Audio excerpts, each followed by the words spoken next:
I'm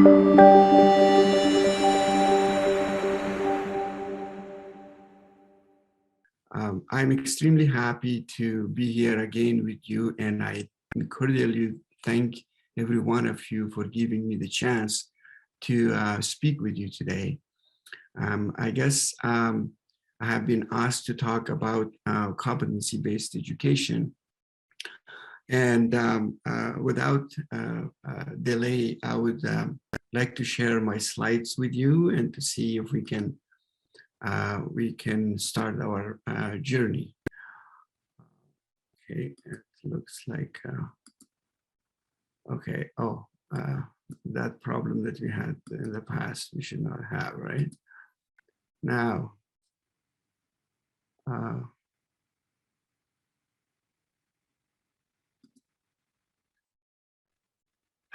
yes, everybody can see it. Is it good? Looking good? Yes, it looks good, Professor. Great. As I mentioned, I have been asked to talk about competency-based education, and it's quite simple while also quite complex issue to discuss. I'm just thinking you don't have to worry if some of the concepts are not coming to you. I believe what we can do is when our series is finished, we would organize maybe the whole session on just discussion on questions that you have, on issues that you would like to seek, you know, the problems that you have. And if I can help, I will be more than happy to do that. But today we start our journey with competency-based education. With your permission, I changed the learning objectives a bit to actually suit your needs, because I thought rather than talk about general issues, talk about specific issues would have your interest more. So by the end of this session, we will understand the origin and values of competency-based education. We will be familiar with the social and political origin of competency-based education. We will be familiar to the theoretical origin of competency-based education. And in the end, we would do some discovery on Canadian system of competency by design. We call it CBD. And we will perhaps discuss why we call it CBD in competency by design. So to look at the competency-based education, by simple definition, it's a method that allows students to advance based on their ability to master skill and their own pace, regardless of environment. So looking at this definition, you see two important words here: skills, mastering skills, and their own time and their own pace. So that's actually the essence of competency-based education. But you will see later, we're going to discuss that competency-based education is actually much bigger than this. This more looks like a definition for apprenticeship model. So you will also perhaps familiar, have seen, or you're going to see a lot of jargons in the literature. Some people call this skill-based learning. Some people call it proficiency-based learning, mastery-based learning, outcome-based learning, performance-based learning, and standards-based learning. Actually, the word performance-based learning was very much in fashion in the United States in the 50s and 60s and 70s, and we will talk about why was that. So is competency-based education something new? I will argue that it's not. Actually, in the past, medicine was a trade. So it was like any other skill. There's not a lot of knowledge. The knowledge was very limited about medicine. So this was the skills and some knowledge that was transferred from another person to another person, which means from the teacher to the student on an individual basis. So this kind of apprenticeship model was very much in ancient times and up to Middle Ages. And then in the end of in Middle Ages starts from 5th century to 15th century, but in about middle of this Middle Ages and 10th century was the rise of universities in accumulation of enormous amount of knowledge that brought the theoretical aspects of medicine much further. And the teachers start being preoccupied with theory rather than transferring skills. And in modern days, we're now coming back to the same circle. Actually, we are bringing apprenticeship model, but in a new, different format with new and different understanding. If you look evidence for this, you could see that in Acropolis, in Athens, in Greece, Hippocrates was teaching medicine in an apprenticeship model. But having said that, you know, the oath of Hippocrates that we all have, and he did teach some theory in a classroom also. And that's why he's called the father of medicine in Western civilization. However, in India, the father of medicine is not Hippocrates, it's Shashruta of Banaras. So it was very interesting for me to understand how advanced doctor and how advanced teacher Shashruta was. When the American College of Surgeons asked me to write a paper and do a keynote speech in one of the meetings about the history of surgery, I was going to the library and reading about the history of surgery and found out that this doctor by the name of Shashruta of Banaras, it means that he's lived in the city of Banaras in India, about 600 BC, developed enormous number of surgical equipment, and he did enormous operations that are still in effect. Some of this rhinoplasty operations are modified by modern surgeons. So Shashruta actually wrote a book. It's called Shashruta Samahita. And in this book, he describes how he teaches his students. So he was an outstanding teacher, as you can see, is among the students, and he had female and male students to teach medicine. And I was very surprised, and I always say that in my lectures, that I'm a kind of a simulation expert, but I never knew that Shashruta has done simulation as a method of education, which would support competency-based education about 600 years before Christian. In his book, Shashruta Samahita, he wrote that no student should touch a patient or do surgery on a patient before they practice their surgical techniques on fruits and vegetables. So to me, it's low fidelity simulation that he proposed as a method of gaining competency before touching a patient. Of course, in Egyptians, also in ancient Egypt and ancient China, they also had classes and also had apprenticeship models. In the Middle East, as you can see, the barber surgeons and in the rise of universities, they had classes and also practical knowledge that was going from the teacher to the student.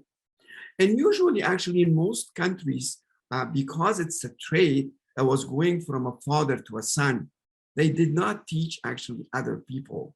Maybe in some occasions the knowledge was going out, but it's like a family trade, like carpentry, like any other, like blacksmith. So they passed this information, knowledge, and most importantly, skills on this apprenticeship model to their sons and daughters, family members. But in the about 1,000 years ago, a doctor, philosopher by the name of Abu Ali ibn Sina in the West he's called by the name of Avicenna, was actually did a lot of good work on astronomy, mathematics, everything else. He was a Renaissance man. He has hands in music and everything. But he's very famous for his teaching and also for his medicine. The book that he wrote that's called Canon of Medicine was the main textbook from 10th century to 18th century in Europe. And in 18th century, when the printing machine was invented after the Bible, the committee voted to print the Canon of Medicine of Avicenna. It's in the library. Please go and read it. It's in 3 tomes. I read that in Russian and English and Persian. It is an outstanding mind in how classified the diseases and how put prevention and treatment and everything else. However, in relation to his teaching methods, he proposed actually the classroom into the teaching, because before him, it was, as I said, it was apprenticeship model. A teacher would teach his student, or a father would teach his son or daughter. But what he said is that he promoted the classroom, the value of the classroom. He believed that students may have a more effective learning in a classroom because of competition. Students emulate each other, and they have group discussions, and also they have debates. So coming all around to the modern days, so if we are going to look at apprenticeship model in modern days, it's an encyclopedia defined as an on-the-job training to pass skills on a trade or profession to a new generation. And that means mainly performance-based learning. So, but competency-based learning, according to the European Union definition, takes much more than skills. It's about the combination of knowledge, skills, and attitude appropriate to a context of trade or profession. So competency-based education is not about skill, transfer of skills. It's also about transfer of knowledge, attitude, and other issues that we talk about later on. So that's perhaps the main difference today between the performance-based learning to competency-based learning, and they're not using performance-based learning anymore. So we touched base now about the origin of, in history of the competency-based education. And now we're gonna go and talk a little bit more about social and political origin of competency-based education. One can ask, like, Dr. Qayumi, what it has to do with competency-based education? What politics has to do with competency-based education? Now you can see, I will demonstrate to you how. But before we embark on that, I want you to remember these dates. It's late 50s, 60s, and 70s. Why? Because these are the days when North America, including United States of America and Canada, went into competency-based education. And there were, going to that area, it was, there were 2 factors identified mainly, a social and political factors, and then theoretical factors. So let's start with social and political factors. Do you guys know what this is? You guys know? How many of you know what it is? If you don't see, I did writing here. So this is an outstanding piece of technology that was developed by Russians, and it's the first Russian Sputnik that on October the 4th, 1957, went to the orbit and went around the orbit and gave all messages and intelligence back from the sky to the Earth.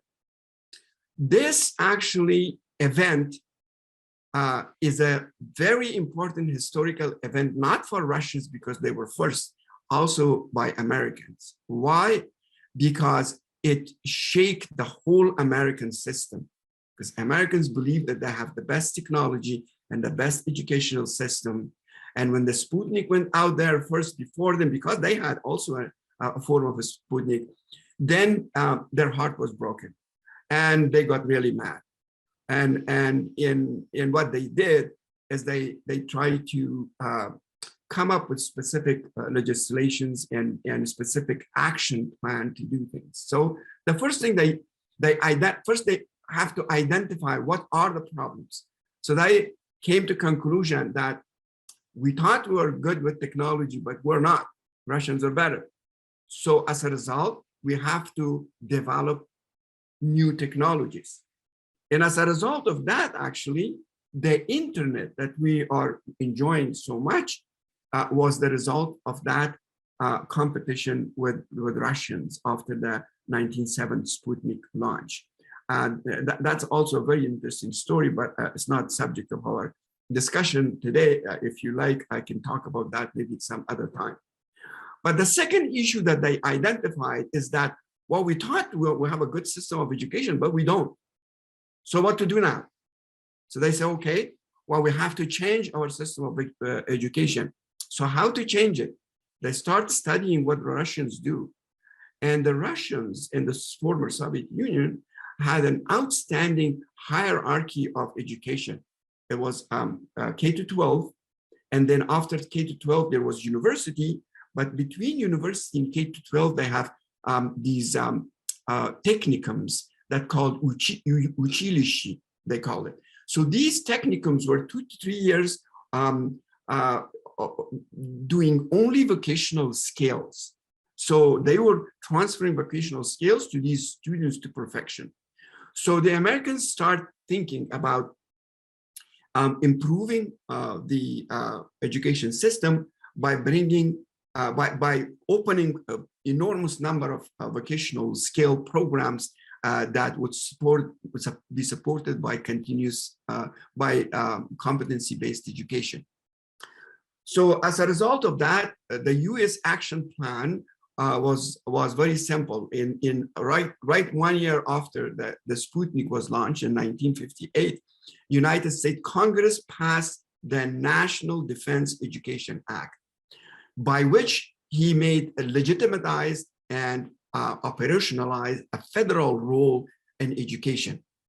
And of course, they put enormous amount of fund toward education in the late 1950s, 60s, and 70s. And that's why I told you to remember that, because everything that happened with respect to competency-based education in the United States in general, not in medicine, it was during these 22 years.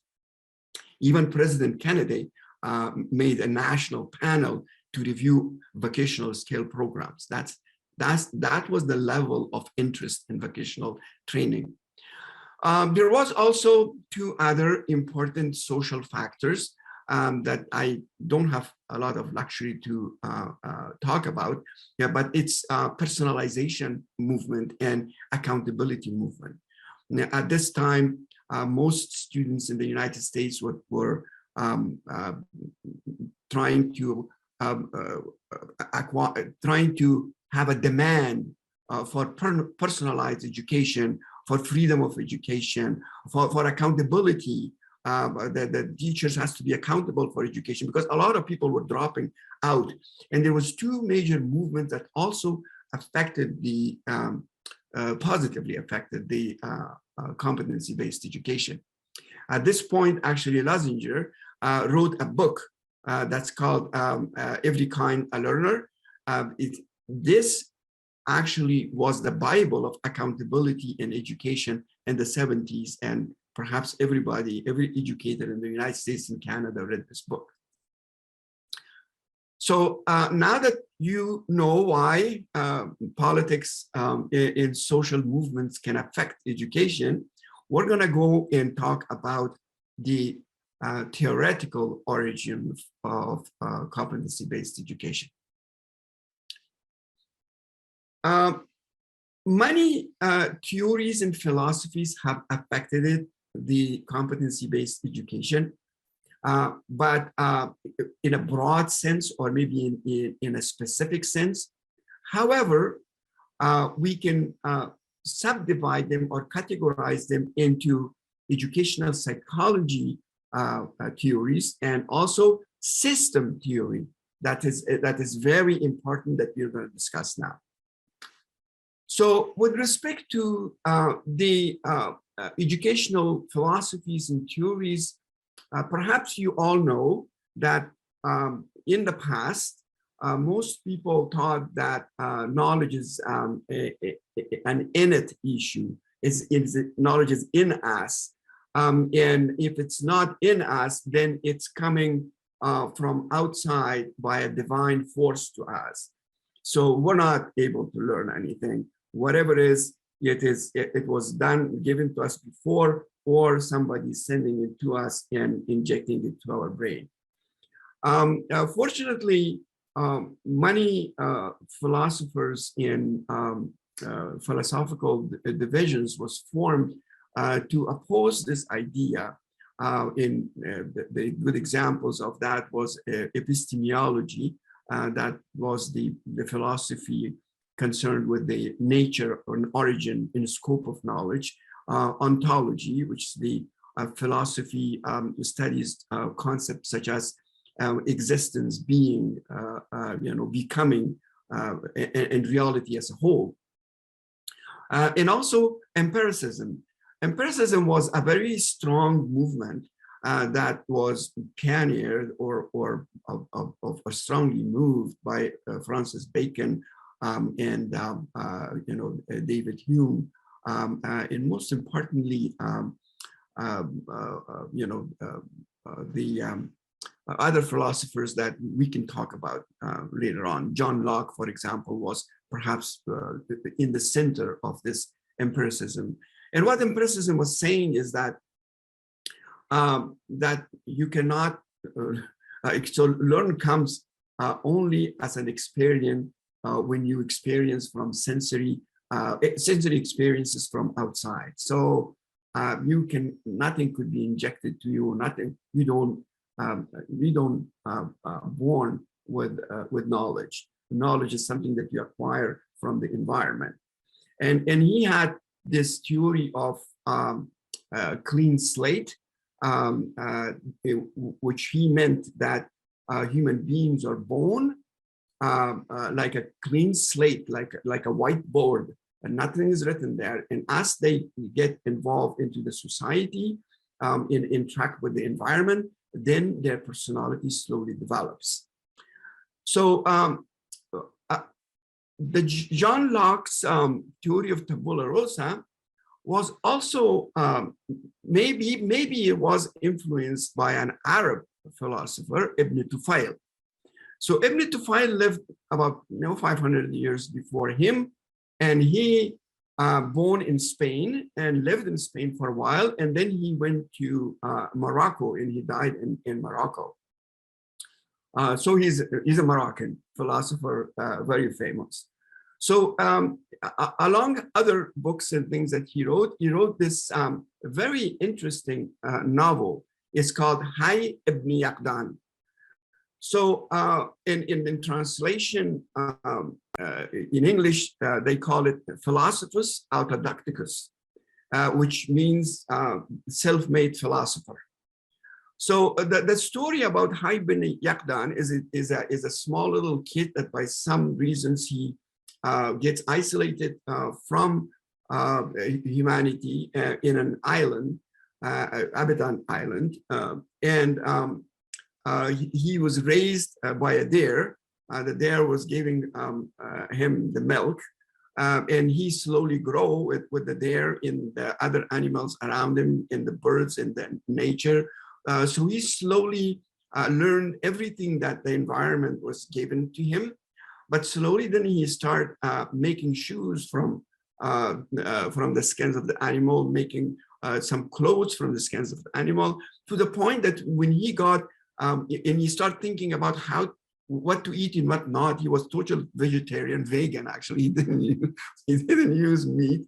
And then he was, by the age of 30, he was one of the best knowledgeable astronomer of that time, because he was sitting at night and he was, by watching the stars, he found patterns and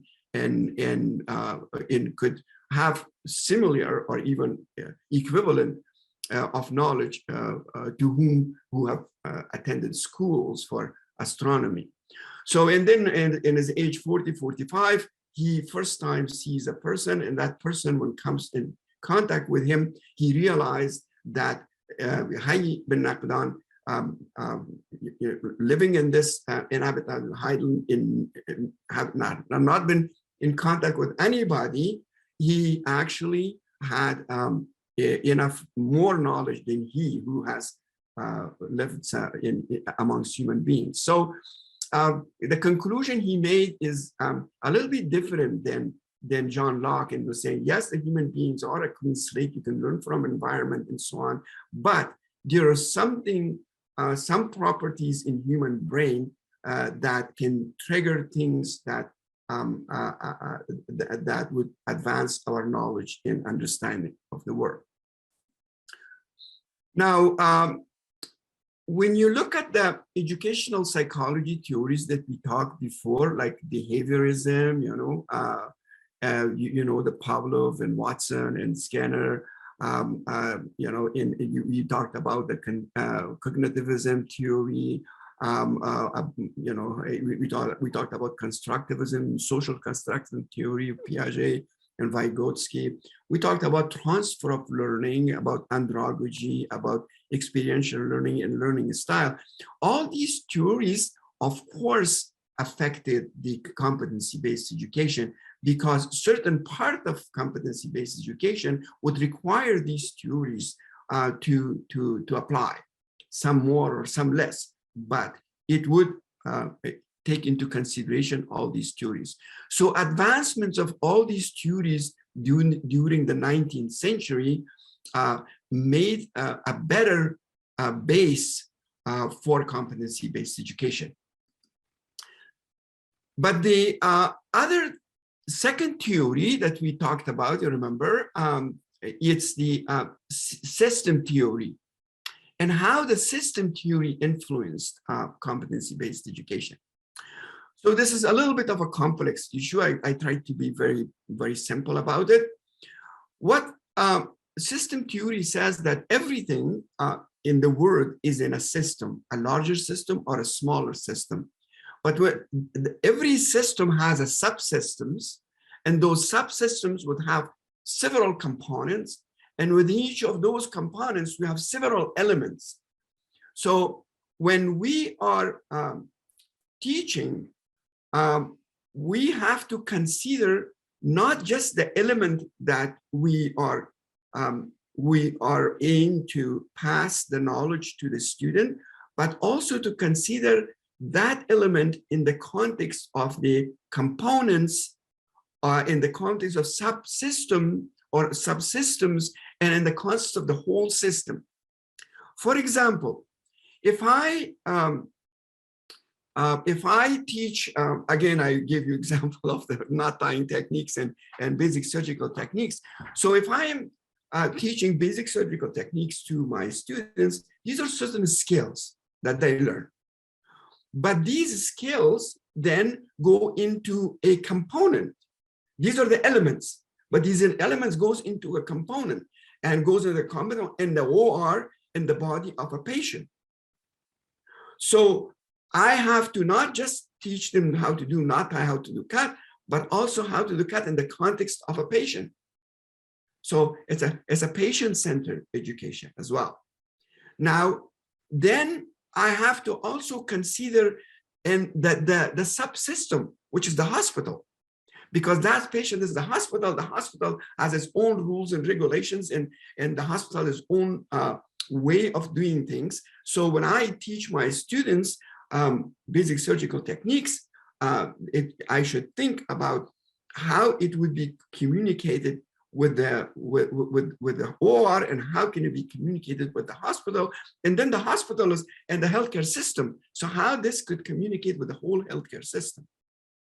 So that's why the influence of the system theory become more and more important in the formulation of competency-based education. So it's also now that each part of this system, whether they're small or big, or subsystems or components or elements, they should automatically communicate with each other, and then should give feedback. And this giving feedback to affect the next input. So every output that we have from our action should act on the next output. So this kind of circular causality of feedback that triggers that the completion or an outcome of a task starts a new task is called cybernetics. And in computers, in life, everywhere we use cybernetics now very often. So we have to consider it in our curriculum development as well. Now, system theory, how it influences the competency-based education, individual training design. We have to do that. We have to consider, in addition to the individual that we design the curriculum for, we have to consider the subsystem needs, the system needs, and the parent system needs. So, so that's why, considering all that, that's why competency-based education cannot be seen as one learning theory. It's an amalgamation of many theories together. In actual fact, competency-based education should be like an open system that is responsive to a wide range of inputs from different things and communicate with those systems. Coming from the system perspective, we can talk a little bit also about task analysis. Task analysis is a product of Frederick Taylor's scientific management theory. Frederick Taylor was not a pedagogue, and he was not a doctor. He was an industrialist, and he realized that someday their workers are doing a better job, and someday they're not doing a good job. So what he started thinking is if we can take the major task and divide it into small little tasks, and then put it up until it gets to the bottom denominator that he calls it entry behaviors point. So, and then assign the entry behavior point to a specific person. So then that specific person would be responsible for that. For example, if they're making a car, somebody's making the door of the car, and in the door of the car, somebody's painting, somebody's bringing the glass, somebody's. So he would know exactly if the door is not made, whose fault was that, who did not do their job, or who doesn't know, doesn't have the competencies. So task analysis in the 70s was also used for curriculum development. The learning objectives are based on that, and also Bloom's and others used scientific management theory to develop curriculum in a more organized fashion. So Bloom and others in 70s, 80s, mostly 70s, end of 70s, they restructured the education in the United States and Canada. So, so the first thing they introduced is learning objectives. And they said, and these are actually the basis for competency-based education. So the education process should have a learning objective, should have an outcome to be measured. And the role of the teacher should be a facilitator. The time should not be a factor. It should not be fixed. The students should learn on their own pace. The classes should be customized to the needs of the patients, but not from the beginning, as we discussed before. You remember, if we have style of learning, then we actually have a preconceived idea who's bad, who's good. So what he's saying is that you can give the same quiz to everyone, the same class to everyone, and when you see people are falling, then you go and find out what are those the reason for those failures, and then you customize curriculum only for those people. So and also about the content delivery. It should be on a basis of task analysis, as we done. So you don't have to put 500 pages for a person. You have to put a specific points of content so that people can understand. And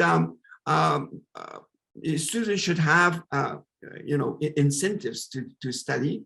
And also it should be system-based, which means that we have to take into consideration the needs of the system and in the subsystems and the context of education. So I guess we have now covered the theoretical origin of competency-based education. In the last issue that we are going to tackle is discover the Canadian system of competency by design. Before talking about competency by design or competency-based education in Canada or in the United States, I have to tell you that competency-based education for all other subjects, for all other professions in trades were completed by 1970. And they were very much advanced. But even in K-12 schools, they had this competency-based education. However, medicine is always behind. We started it maybe in the 50s. We started a few things about systemizations of medical knowledge, but it was in the 90s when we actually introduced the competency-based education in North America. However, during this period of time, I would like you to understand the tireless work of two individuals, that both of my heroes, as Sir William Osler, who was a Canadian physician, an outstanding physician, and he chaired many universities in Europe and also in the United States and Canada. He was an outstanding doctor. He had the best bedtime, bedside teaching concepts. And he said actually that he was saying that treat individuals, not the diseases. And he was saying disease is that the students' chief or biggest teacher, and bedside teaching is very important. So rather than lectures in lecture halls, I think you should be at the bedside, he was saying. So he introduced also clerkship systems. The second hero in North America, which is also worldwide now, is Abraham Flexner. Flexner was not a doctor. He was not he did a educational philosophy master's or PhD, I think, but he was an extremely smart man, and the Carnegie Foundation asked him to do a report on medical education in North America, and he went to all Canadian and US universities, and he came up with a report that's called Flexner's report in 1910. which we will look at it. So his idea was that the active learner-centered education is important, and education's social responsibility is also very important. Flexner's report changed not only in Canada, but the whole entire world. So he changed the orient curricula toward the social context of practice, ease medical students' transition from university to clinical environment, make them more confident in approaching patients, increase their self-awareness and awareness of others, strengthen the learning of the foundation disciplines that he identified. He helped learning about the process of context of healthcare and the role of health professionals in the society. Based on his Flexner's report, perhaps there was 150 medical schools or something. Most of them were closed, and only a few started open. And he is exemplary was the Johns Hopkins University, and he as a benchmark, and then he asked every other university to reach that benchmark. So as I said, only in 1990s, we start talking about the competency-based education. And what Canadians did, they came up with an idea of CAN-made competencies, what they mean by CAN-made competencies is that a doctor should not be just a medical expert. You should also be a good professional, a good communicator. You should be a good collaborator. You should be a competent manager. You should be a competent, researcher, a healthcare advocate, and also a scholar, a researcher. So what Canadian system was saying is that it's not enough for a doctor to be just a medical expert. What takes us back to the value of system-based education. So what this is actually telling us that learning skills of medicine does not make you in the modern time a medical professional. In order to do that, you have to have competencies in all these other things to fit yourself into the society.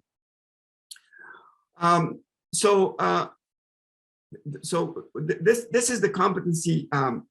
So later on, we developed in year 2000 something, developed a competency by design idea.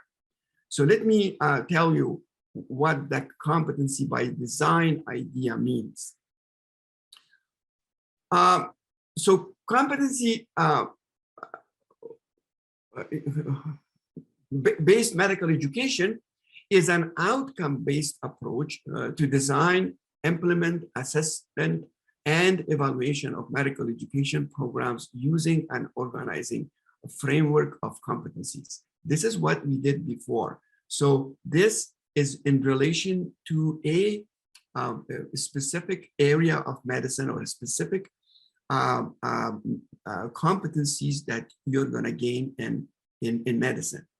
But what competency by design is saying that that's not enough, because a learner, a medical doctor has a lifetime learning. It's a lifelong learner. So in each stage of his learning, he should have the competencies designed for him so that he will not have problems later on. So then they developed this, this schematic diagram, as you've seen here. This would show that the level of entry, you have certain competencies, and in the level of transition, to have different competencies, and then you have the foundation disciplines you learn, you have different competencies, and the core disciplines are different. But when you finish medical schools, you go in transit, you transition to practice, you have you need different competencies. And then continuum professional development, you need other competencies. So your practice actually should be developed based on competencies, as this arrow shows in here, on the basis of continuum of care. It should be patient-centered. It should not be education-centered. You do education for patients, then you can't say that, oh, now I mastered this competency, so therefore I will be okay forever. No, the machines are changing, societies are changing, laws are changing, medical equipments are changing, new technologies are coming, communication technologies are changing. So in the context of the whole system, you have to have a specific competency design, that the design will go in all your life in a continuum of your practice. So that's the difference between the competency by design and just competency-based education. The just competency-based education is for one important event or one important year or one important encounter by design, is for the whole continuum of your life. So how does our competency-based competency by design, benefit learners?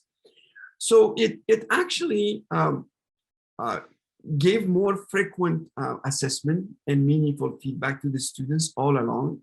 Well-defined learning paths, that is very important, and clarify around the competencies needed to progress to the next stage of training.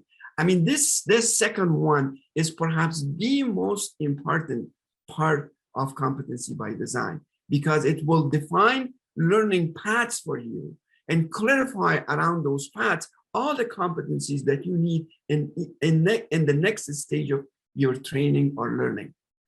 And we have a long life learning, as you know. All learning path that focuses on personal development, also personal development is also important. Easier transition between the stages. If you have those competencies, you can the transition to the next stage will be much easier. Empowerment of residents in training and the change to prepare for the independent practice. So these are some of the benefits that competency by design will give you. But what's the essence of competency by design? What's the well-defined learning path? So what do we mean by well-defined learning path? Well, it means that each discipline defines a number of outcomes at each stage of training, and the program will teach and assess based on a set of standards. Those standards include two things: milestones and APAs. So milestones are maybe observable abilities of the students developing their in the continuum of care. So and the EPAs are a chunk of competencies. So it's amalgamation of several competencies that the teacher would allow you to do when he sees that you're competent on previous EPAs. EPAs, by the way, stands for entrustable professional activities. It's a type of examination. So in the past, we had multiple choice exams, like students, when they go from medical schools to residency training program, they go through a multiple choice exam. And if they go from 1 year of medical residency training program to the next year residency program and to the final, they always go for exams.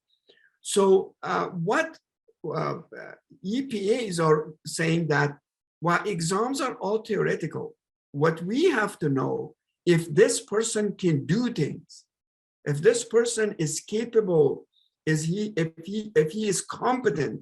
So in order to assess those competencies, we have to make sure that those EPAs are identified in each stage of of development in milestones within those EPAs. I will give you just an example so that you would understand better. So for transition from medical school to the residency training program, in addition to multiple choice questions, which is based only on theory, now the Association of Medical Schools of Canada, Faculties of Canada, as well as Association of American Association of Medical Colleges, both these major organizations in North American medical education have come up with EPAs for transition from medical school to residency training program. Their objective is to make sure that this person who has finished medical school coming to residency program, he has a prerequisites of competencies so that he would not harm a patient. So, and the education would go much smoother. So in this document, which is available on the internet, you can just go and get it. You will see that in Canada, we define 12 APAs, but in the United States, they define 13 EPAs, but they're very similar, exactly the same. So for example, EPA 1 is to obtain history and perform physical examination. 2 is formulate, justify, prioritize differential diagnosis. So formulate plan of investigations. So on and so forth. I don't want to go through the whole list with you, but just to give you an examples of what these EPAs means. These are very practical knowledge. So and then we go to the next page. What they do is they take the EPAs and they put the milestones on CanMed competencies. So when you are having, when I am testing you on history taking and physical examination, I'd like you to also test you about your medical expertise, about your how good of a communicator are you, how good of a professional are you, and how good of a scholar are you. And the same thing going all the way. So this is how this is designed. But it's beautiful, it's very good, but what is the problem? The problem is that it's very difficult to implement EPAs. And what it means virtually that this is the checklist that that gives to the teacher, to the examiner, a short description of what you should look for, what it means, and what kind of milestones in this EPA. And then he looks at the entrustable behaviors, the pre-entrustable and entrustable behaviors. So there's a checklist of things that the teacher has to look in to see if they find those things in a student when he goes for practice. So they actually like this to do it in clinics or in a simulation lab. Both are very difficult. So it's an outstanding, theoretically, it's an outstanding tool. I think it's long overdue. It has to be implemented. But the problem is the implementation of this would be very expensive because a teacher has to go for 50 days behind a student and make sure that he would not harm a patient and then do the checklist of whatever they can do. So fortunately, I have to tell you that we have patented and developed a technology that's called CyberPatient APA. So what we have is we developed this EPA totally online. So students can actually go and practice their EPAs online.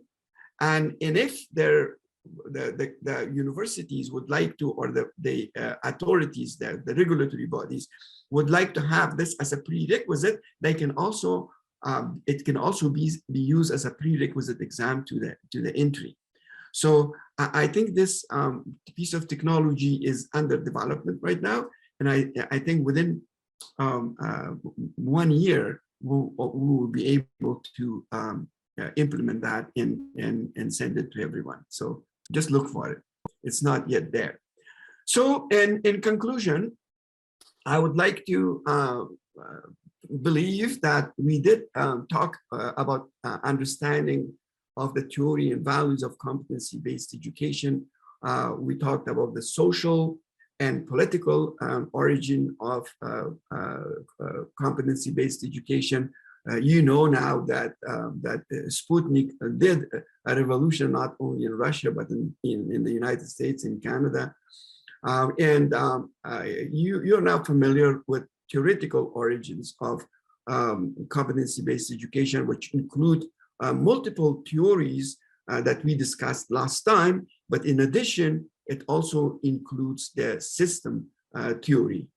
And we talked about the Canadian system of competency by design, which is the same competency-based education, but it elaborate the continuum of learning, long life learning for you.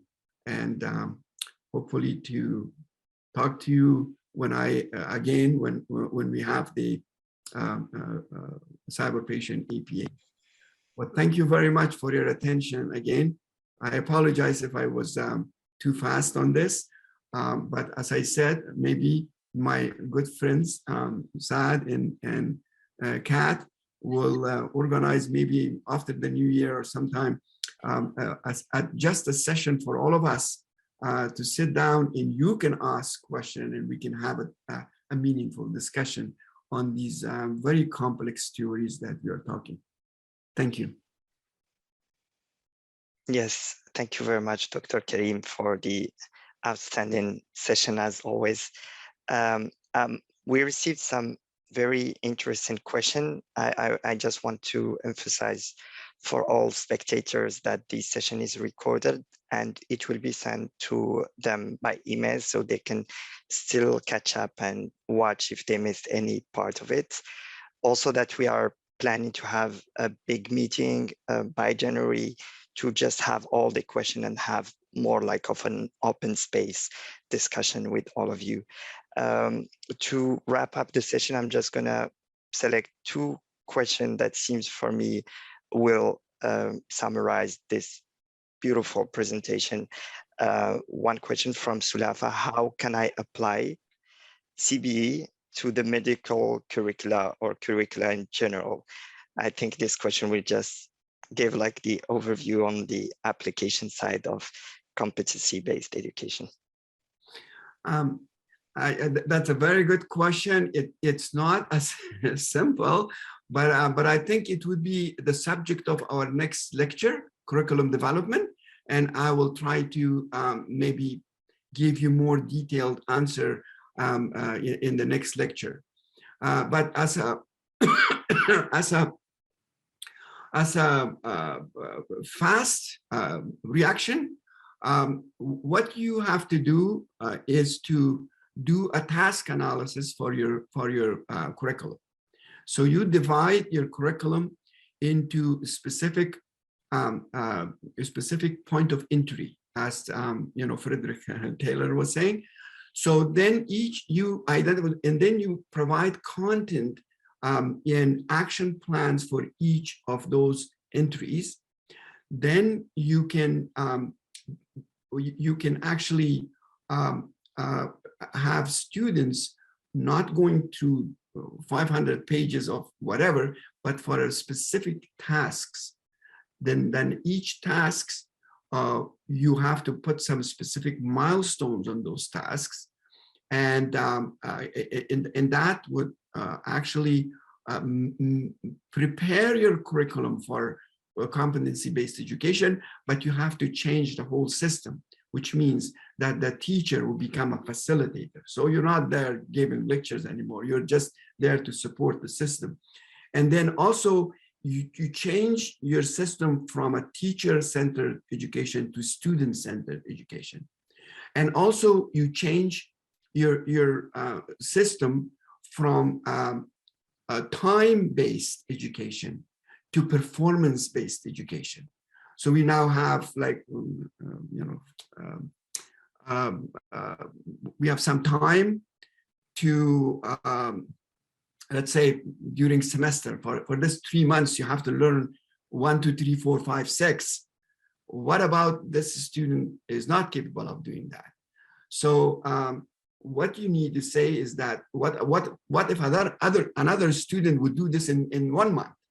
So competency-based education is not time-based. So a student who can do it in a month and prove that he has the competencies, she or he will go forward. And the student who is behind, he's not behind because he's stupid or he is not a good student, is behind because of many other reasons. So you provide the environment and you support them to get that, and don't put the limits on him.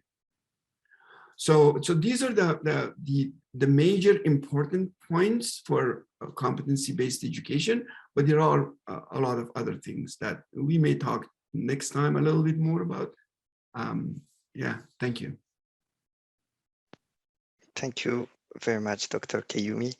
I'm just gonna take this last question. Given the interconnective context like online videos and online courses, how can we balance with all these content from like a competency-based education?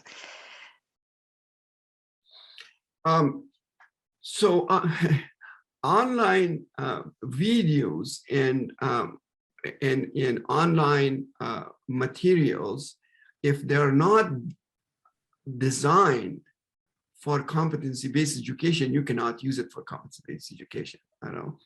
So, but if it is based on competency-based education, then you have to make sure that that you fit it into your curriculum and with your agenda of what to learn. For example, if you are third-year medical school and you want to know physical examination, you know how to do a physical examination of a patient, then you have to go and find something that gives you just that, and you practice just that.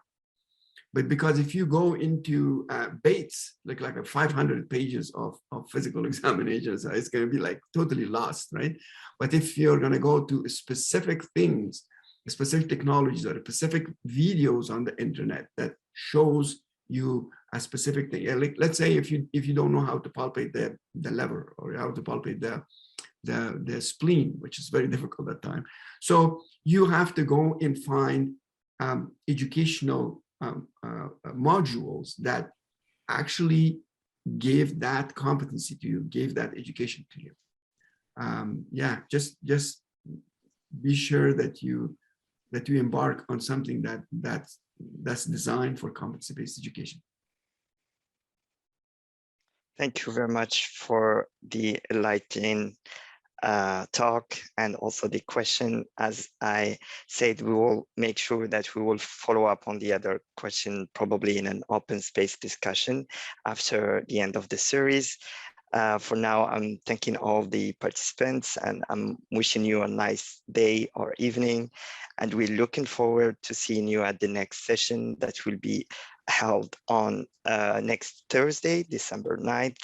And the topic will be a curriculum development. So it will be the continuation of this subject. Thank you very much and see you next week. Thank you. Thank you, everyone. Have a very good day wherever you are. Don't forget to smell the flowers.